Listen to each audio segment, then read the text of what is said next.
우리 또 박사님 큰 박수로 모시고 강의 진행하겠습니다. 예, 반갑습니다.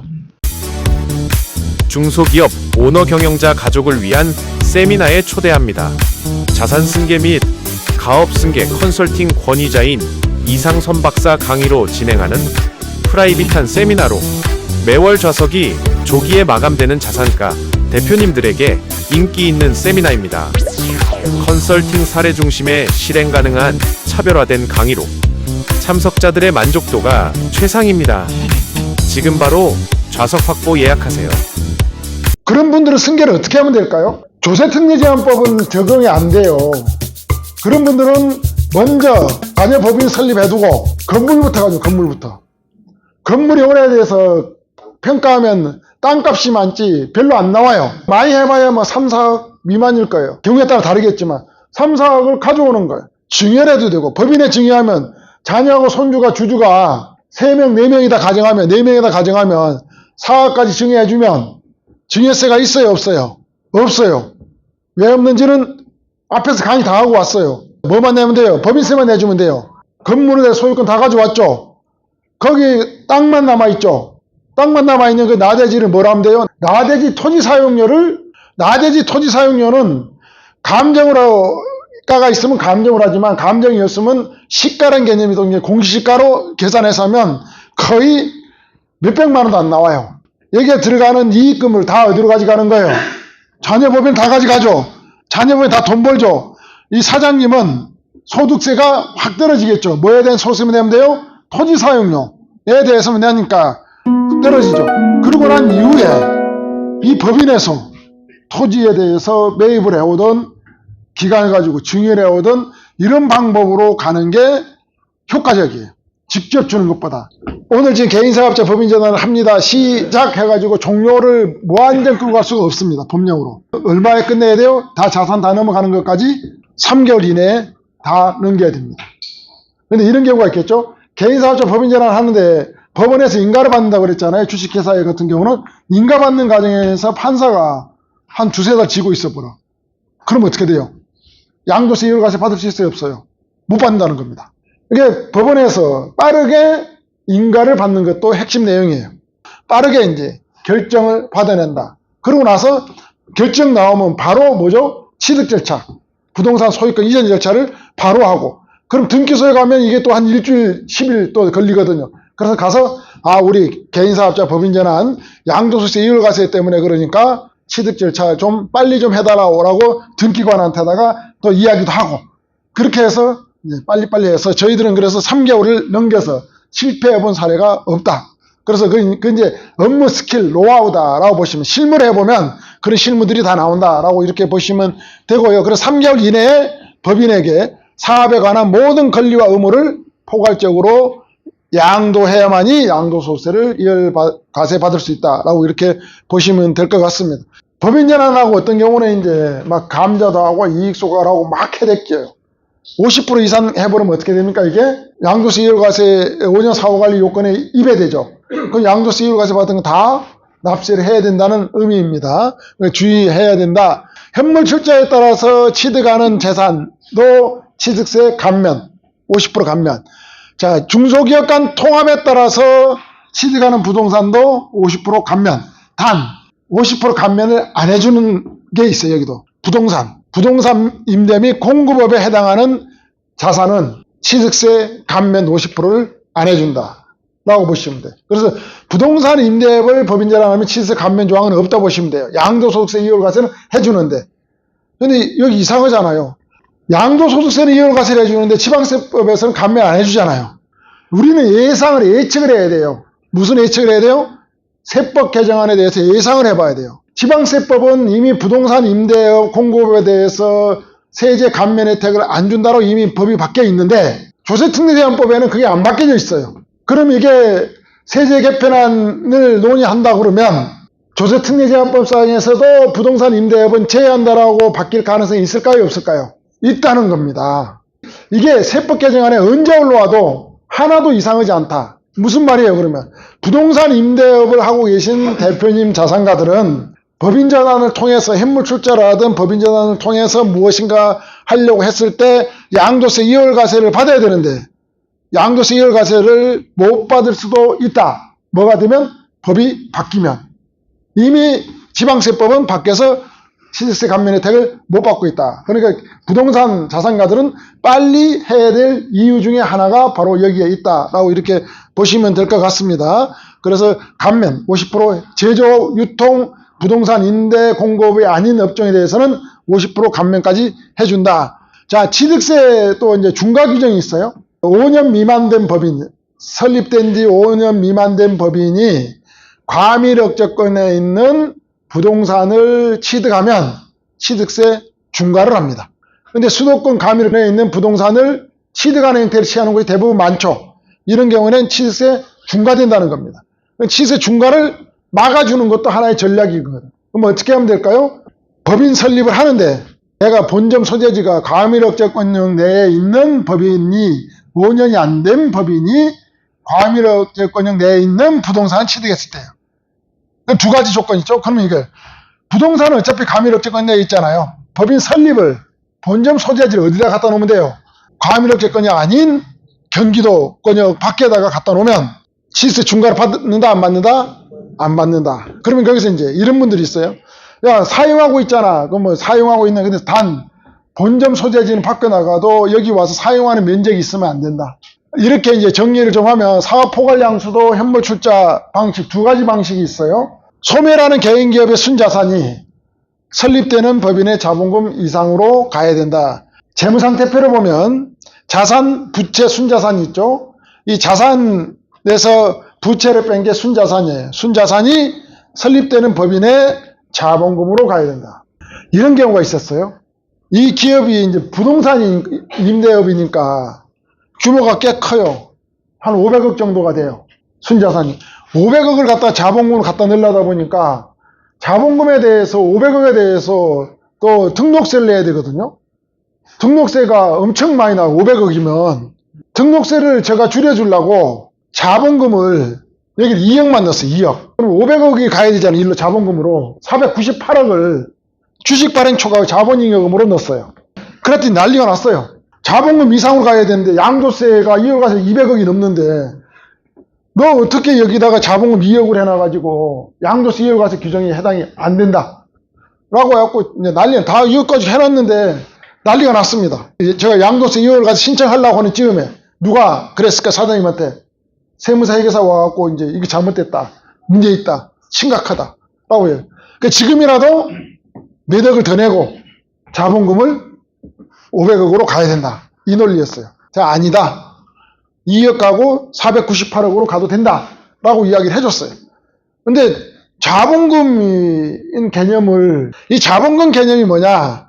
자본금에는 뭐가 있어요? 자본금 여러분 제가 항상 판설하면서 이야기하죠. 자본 속에는 자본금이란 게 있어요. 자본금이 있어요. 자본 활동으로 인한 이익잉여금이 있어요. 그걸 보고 자본잉여금이라고 그래요. 자본잉여금 또는 자본준비금이라고 이야기해요. 이 자본 속에는 또 뭐가 들어갈 수 있어요?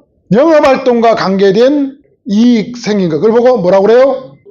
미처분 이익잉여금, 이익잉여금. 크게 보면 여기 평가재정익금이 있는데 이걸 통틀어서 뭐라고 그래요? 자본금이라고 해요. 그럼 지금 이제 자본에는 개념은 순자산가액 이상으로 가야 된다, 자본금으로 가야 된다는 그 정의는 뭐냐면 요 자본이에요. 이 자본금이 아니에요. 제가 그러니까 지금 어떻게 했다는 거예요?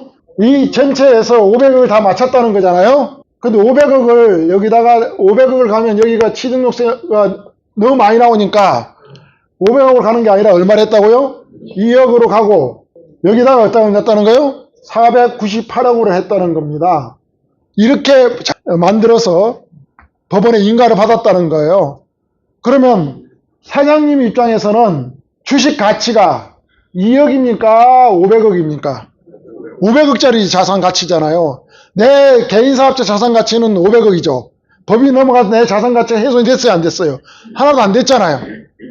그러니까 문제가 없는 거예요. 근데 오히려 사장님 도와주려고 세금 좀 줄여주려고 이렇게 했는데 그런데 대부분 다 어떻게 합니까? 이런 걸 모르니까 여기다가 500억을 갖다 넣는 겁니다. 여기다. 취등록세를 많이 낸다. 그래서 개념은 기업에게 기준상 자본이에요. 자본 적에. 그래서 이런 거는 이제 실무적으로 이제 많이 해본 사람들은 이제 디테일하게 잘 알지만, 실무를 안 해본 사람은, 이론만 갖고 있는 사람들은 야, 이게 말이 되냐라고 하는 거고, 그리고 이런 내용들이 기업에게 기준상 자본이다라고 하는 게 관련 예규라든지 이런 데 다 뺀 나와 있어요. 근데 그런 거가 이제 업데이트가 또 안 된다. 왜 이게 가능하냐? 이 자본 잉여금은 자본으로 충당할 수 있는 준비금이에요. 언제든지 이렇게 전환이 가능한 재원이라는 거죠. 그래서 자본으로 본다. 그러면 기업 신용도 평가할 때 자본 개념을 어떻게 보고 할까? 자산을 이 개념을 가지고 신용도도 다 평가를 한다라고 이렇게 보시면 될 것 같습니다. 그래서 잘 이해를 하시고 좀 디테일하게 들어가면 실무적으로 누구와 일을 하느냐에 따라서 사장님이 상당히 혜택을 볼 수도 있고 사장님이 불리하게 작동될 수도 있고 이제 그렇다라고 이렇게 보시면 될 것 같습니다. 사업의 동질성 중이에요. 지금 사장님이 임대업을 하고 있어요. 임대업을 해서 법인으로 가면 법인에서도 뭘 해야 된다고요? 임대업을 해야 된다는 겁니다. 실수를 가장 많이 하는 유형. 이런 경우가 있어요. 가장 실수를 많이 하는 유형이 뭐냐? 사장님이 공장 용지를 가지고 있어요. 공장 용지, 공장. 이 공장을 법인에다 이렇게 임대를 해주고 있어요. 임대를 해주고 있으면 여기가 이제 부담되잖아요. 법인 전환을 해야 되겠잖아요. 이런 데가 법인 전환을 하자 할 때 주의 깊게 이야기를 해야 된다는 거예요. 자, 법인 전환할 때 양도세 이월과세 받을 수 있어요, 없어요, 이거? 못 받습니다. 왜 못 받을까요? 공장 용지가 임대업이죠. 지금 현재 임대를 주고 임대업이죠, 업종이. 지금 현재 법인으로 이렇게 전환시키면 이 용지는 어떻게 되는 겁니까? 자가 사용이 되죠. 법인 입장에서는 자가 사용이 됩니다. 그럼 임대업을 하는 겁니까? 안 하는 겁니까? 하는 겁니다. 그럼 업종 유지가 됩니까? 안 됩니까? 안 됩니다. 이런 경우에 이렇게 해가지고 양도세 이월과세 했다가 안 되는 케이스가 대표적인 케이스예요. 근데 이걸 모르고 가서 그냥 하자고 해요. 진행하다가 보니까 안 되네? 신청을 해놨어. 나중에 보니까 조건이 안 맞네? 업종 유지가 아니네? 추징을 하고. 이런 낭패 보는 대표적인 케이스다. 이런 케이스는 쉽게 손을 대면 안 돼요. 이런 지금 제가 컨설팅하고 있는 업체를 소개해드리면 여기가 이렇게 돼요. 조금 좀 상황이 다른데. 여기 유사한 그림인데요. 여기 사장님이 공장 용지를 이렇게 크게 가지고 있어요. 그 법인이 여기 있어요. 법인을 전환하려고 그래요. 근데 이 공장 용지를 봤더니 여기가 도로예요, 도로. 여기는 산, 도로가 아니고 접근 불가. 근데 여기가 사업장을 이렇게 가나 다로 쪼개놨어요. 가, 나, 다, 라. 여기서 가장 비싼 데가 어딜까요? 가나 다라 중에. 가장 비싼 데가. 가하고 나겠죠. 가장 싼 데가 어딜까요? 다가 되겠죠. 근데 여기 봤더니 가, 나, 다는 임대를 주고 있었어요. 다 공장, 다는 여기다가 임대를 주고 있었어요. 여기는 A죠. 법인 A는 누구예요? 자기 자녀, 가족이 하는 데고, 여기는 임대를 A가 사용하고 있고, 여기는 타인들이 다 사용하고, 타인들이. 자, 그럼 여기 전환하면은 양도세 이월과세를 받을 수 있어요, 없어요? 이건 이제 잘 이야기해 줘야 돼요. 전체 이게 가격은 시가는, 전체 시가는 350억이에요. 350억짜리를 넘긴다. 그 양도세 이월과세를 받을 양도세 납부의 금액이 68억이에요. 68억을 안 낸다. 단, 요 사용 면적은 낸다. 자, 이렇게 전환하면 어떻게 돼요? 그대로 법인에서 여기는 가, 나, 라는 임대업을 유지가 하는 거죠. 업종 유지가 됐죠. 업종 유지가 안 되는 게 어디예요? 다만 안 되는 거잖아요. 다만 안 되는 거, 다만. 다에 대한 것만 양도세를 내주면 되는 거죠. 그 다에 대한 부분을 통으로 평가받는 게 아니라 감정을 어떻게 받으면 될까요? 가, 나, 다, 라를 구분해서 평가를 받으면 되겠죠. 그럼 총계는 350억인데 가, 나가 거의 80% 거고 여기가 뭐 한 10%씩 차지하지 않겠어요? 그러면 이게 얼마라고? 이거는 35억뿐이 안 되죠. 35억에 대해서 양도세를 계산하면 얼마 안 된다는 겁니다. 이게 뭐냐면 테크닉이에요. 이 계획 단계부터 이걸 어떻게 평가받아야 되고 이것도 설명이 돼야 돼. 누구한테 나중에 설명이 돼야 돼요? 법원에 인가받을 때 설명돼야 되고 국세청에도 양도세가 설명이 돼야 돼요. 이 취득가에 대해서 전체 안분 면적을 왜? 알 수 없으니까 안분 면적이 되는 거죠. 안분 면적이 되고 취득가 나왔죠. 여기는 뭐죠? 현재 시세를 감정가액으로 어차피 해야 되니까 시세를 가, 나, 다라 해서 총 얼마? 복수 감정평가를 받아낸다. 이렇게 해서 이제 진행을 했더니 양도소득세 조금 내고 다 이월과세 받고 진행을 해서 이 사장님은 이제 뭐가 좋아졌냐? 이렇게 왔으니까 이게 뭐 이제 가압상속공제로 이제 갈 거야. 그럼 어떻게 하면 되죠? 공장이 이제 라가 공장이 있죠. 이걸 어떻게 하면 될까? 이제 나중에 내보내면 돼요. 내보내면 뭐라 하면 될까요? 이 법인 A가 공장 용지로 자가 사용을 하든 창고 용지로 사용을 하든 자가 사용 면적으로 전환시키는 작업을 이제 언제 하면 된다고요? 5년 이후에. 그리고 사장님은 언제 사망을 해주면 돼요? 5년 이후에 사망해주면 되는 거예요. 무슨 말씀 이해되셨죠? 이런 말은 사장님이 말해, 그럼 내가 오래 살아야 되네? 좋아해요. 오래 사셔야 돼요. 그래서 이런 이제 작업을 좀 딱 현상을 보고 좀 유연하게 테크닉을 가져가면 상당히 대표들한테 도움되는 전략. 그러니까 개인사업자 법인제나 현물출자 중소기업 통합 그렇게만 보는 게 아니라 그걸 놓고 어떻게 잘 판을 짜고 구조를 잘 맞추면 아주 효율적으로 잘 승계 작업도 하고 절세 전략을 잘 가져갈 수 있다라고 이렇게 보시면 될 것 같습니다. 전체적으로 이건 뭐냐? 컨트롤 타워가 있어야 된다는 컨트롤 타워가. 제가 전문가 집단을 누구누구를 지금 이야기를 했어요. 법무 이야기를 했죠. 또 누구 이야기했어요? 감정평가 이야기를 또 했죠. 또 누구 이야기를 했어요? 회계사 이야기를 또 했죠. 또 누구 이야기했어요? 양도세 이율과 신청 세무 이야기를 또 했죠. 지방세 또 지방세에 대한 이월과세 이야기를 또 했죠. 세정가 이야기를 했죠. 전문가 집단이 총 몇 개가 등장하는 게 기본적으로 5가지 전문가 집단이 등장을 합니다. 이거 사장님 다 5가지 전문가 집단 다 만나면서 일을 할 수 있을까요? 못한다는 거죠. 이 5개 집단을 통제 가능한, 컨트롤 가능한 컨설턴트가 있어야 된다는 거죠. 그 컨설턴트가 5개 집단을 아우르면서 프로젝트를 수행해서 완성을 시켜간다. 라고 이렇게 보시면. 그러면 이 컨트롤 타워라는 컨설턴트가 이 5개 전문가 업무에 대해서 이해를 하고 잘 알고 있어야 되겠죠. 이해를 못하고 잘 모르고 있으면 이 사람들이 일을 틀리게 하는지 맞게 하는지도 안 되는 거잖아요. 잘 먼저 컨트롤 잘 알아야만이 이 사람이 맞게 일하는지 틀리게 일하는지를 통제 조정이 가능하다는 거죠. 이게 5개 집단을 유기적으로 묶어야 되거든요. 개인사업자 분이 단기 순이익이 이제 5억 정도 발생하고 있고 최고세율 종합소득세 간접세까지 조세에 대한 세금이 많다는 거예요, 사장님. 그리고 세무조사에 대한 부담도 있어요. 성실인구 대상자니까. 그래서 자가 공장용지 장부가액이 6억 정도 되는 거예요. 공장용지. 순자산가액은 3, 4억 정도 추정이 된다. 이런 게 이렇게 했죠. 개인사업자와 법인을 넘기는 거예요. 글씨가 포괄양수도죠. 포괄양수도는 여기는 대금을 뭘로 해소한다고 그래요? 현금으로 해소한다 그래요. 왜 현금으로 해소할까요? 순자산가액이 3, 4억뿐이 안 되니까 3, 4억에 대해서 사장님이 자본금으로 충당할 수 있다고 그랬어요. 그러니까 그냥 현금으로 해소하고 포괄양수만 이런 경우는 간단하게 정리를 할 수 있겠죠. 금액이 적은 경우. 자산이 23억, 부채 20억, 빼보니까 2억 9,200이에요. 이렇게 3억 정도만 자본금 설립하면 사장님한테 3억 정도 자본 충당할 수 있어요? 라고 물어보면 된다 그러면 굳이 이거 어렵게 갈 필요가 없다. 그냥 뭘로 가면 된다고요? 현물 출자가 아니라 포괄양수도. 그럼 법원에 인가받을 필요가 있어요? 없어요? 없다. 라고 이렇게 보시면 될 것 같습니다. 재무상태표 실제로 이렇게 보고 제가 판단한 거죠. 28억에서 빼니까 한 3억 정도만 있으면 되더라. 같이 컨설팅을 하고 협업을 동의하자. 제가 요청 리스트를 받아보신 분들은 재무상태표를 꼭 받아요. 먼저. 왜 재무상태표를 받을까요? 개인사업자 같은 경우. 요거 보려고 받는 거예요. 요런 거 보려고.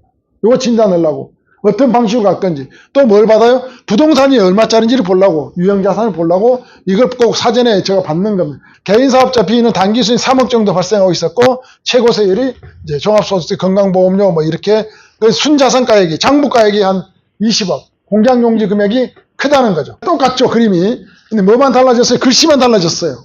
아까 앞에서는 뭐예요? 여기 위에가. 포괄양수도. 근데 글씨가 현물출자. 자, 이 밑에가 뭘로 바뀌었어요? 앞에는 현금으로 회수한다. 여기 뭘로 회수한대요? 주식으로 회수한다. 이게 달라요. 현물출자는 내가 팔고 대신 현금을 받는 게 아니라 주식으로 교부받는 걸 보고 현물출자라고 그러고, 포괄양수도는 내가 팔고 주식 대신에 뭘로 받아요? 현금으로 받는 걸 보고 포괄양수도. 그럼 여기서 포괄양수도로 갈 거냐? 현물출자로 갈 거냐? 포괄양수도로 가면 법원의 인가과정이 필요 없이 갈 수도 있지만 현물출자 방식으로 가면 법원의 인가과정을 받아야 된다. 그럼 어떤 경우에 현물출자를 가고 어떤 경우에 포괄양수를 가느냐? 설립되는 법인의 순자산가액이 많은 경우에는 동원력이 안 되잖아요. 500억이죠, 500억. 예를 들어 아까 사례 500억이면 사장이 500억 낼 수 있어요, 없어요? 못 내잖아요. 이런 경우는 뭘로 간다? 현물출자. 아까 사장님 자본금 3억으로 가도 되는 케이스가 있었죠. 그런 케이스는 동원력이 되죠, 3억은. 그런 경우는 어떻게 된다? 포괄양수로 간다. 여기는 어떻게 됐습니까? 15억이라는 거예요. 15억을 순자산가에 가야 되니까 사장님이 15억을 자본금을 조달할 그 역량, 능력이 안 되니까 현물 출자 방식으로 갔다. 그래서 여기 보시면 자산이 40억, 부채가 25억, 순자산가액이 15억. 이게 설립되는 법인의 자본금으로 가야 된다. 15억. 이 자본금은 기업액의 기준상 자본금이라고 제가 설명을 하고 왔습니다. 조세 지원 요건은 똑같습니다. 그래서 현물 출자하니까 아까 앞에서는 포괄양수도는 법원 이야기 안 나왔어요. 지금 이제 법원 이야기가 등장해요. 현물 출자. 법원의 인가를 받아야 된다라는 문제. 법원의 인가를 현물 출자 보고서에 대한 인가를 받아야 된다. 법원 이야기가 달라지는 건 법원 이야기가 등장하는 게 현물 출자다라고 이렇게 보시면 될 것 같습니다. 사례 케이스가 또 만날 수 있는 케이스라서 제가 볼게요. 여기는 이제 단기 순이익이 5억 정도 발생하고 있고 최고 세율 뭐 이렇게 다 부담. 근데 여기는 다르게 타인 부동산에서 사업을 하고 임대를 해서 사업을 하고 있다는 겁니다. 이런 경우에 법인 전환은 가장 쉬워. 간단히 가능해요. 부동산이 있다고 그래요? 없다고 그래요? 지금 여기는 없는 거잖아요. 근데 법인 전환을 해야 돼. 이렇게 글씨가 달라지죠? 뭘로 바뀌어요? 또 포괄량. 또 하나 더 들어오네? 영업권이라는 게 등장해요. 영업권을 무조건 당하는 게 아니다. 법인이 갖고 있는 데는 영업권 평가에 넘기면 오히려 더 세법적으로 불리하다라고 보시면 부동산이 없어요. 영업권이야.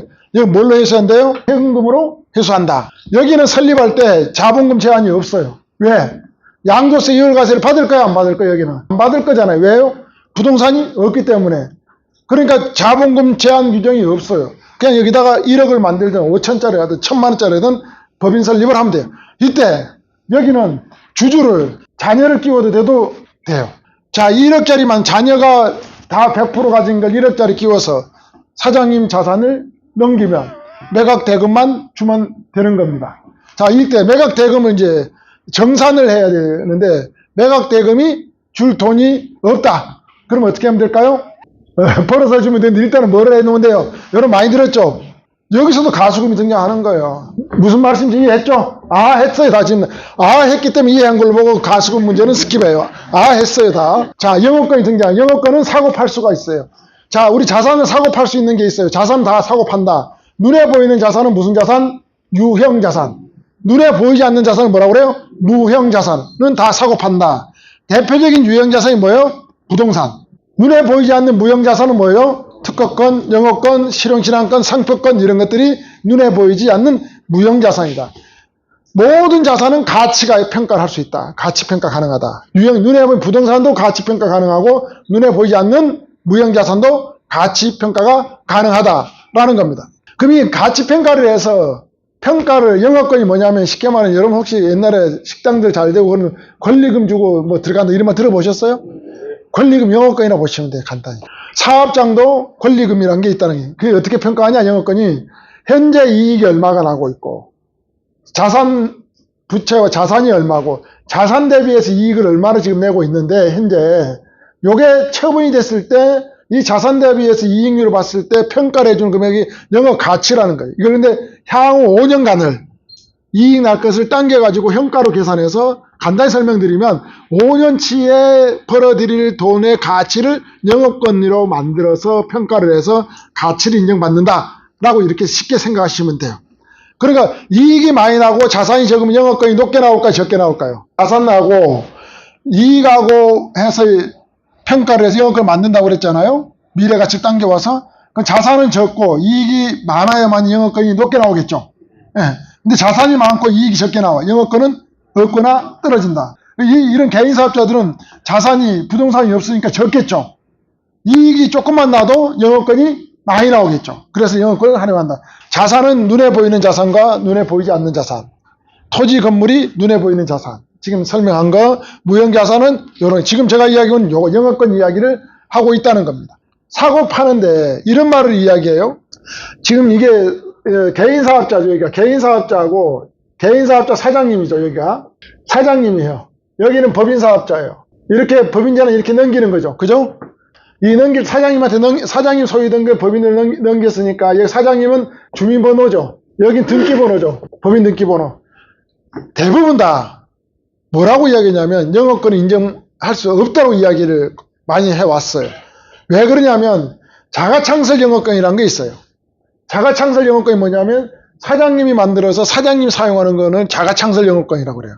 그걸 인정받지 못합니다. 개인사업자 사장님이다가 법인 전환했다고 영업권 만들었다고 그러면 뭘로 보여? 자기가 만들어서 자기가 한 거 아니야. 그러니까 이건 인정받을 수 없다. 이렇게 이야기해 왔단 말이죠.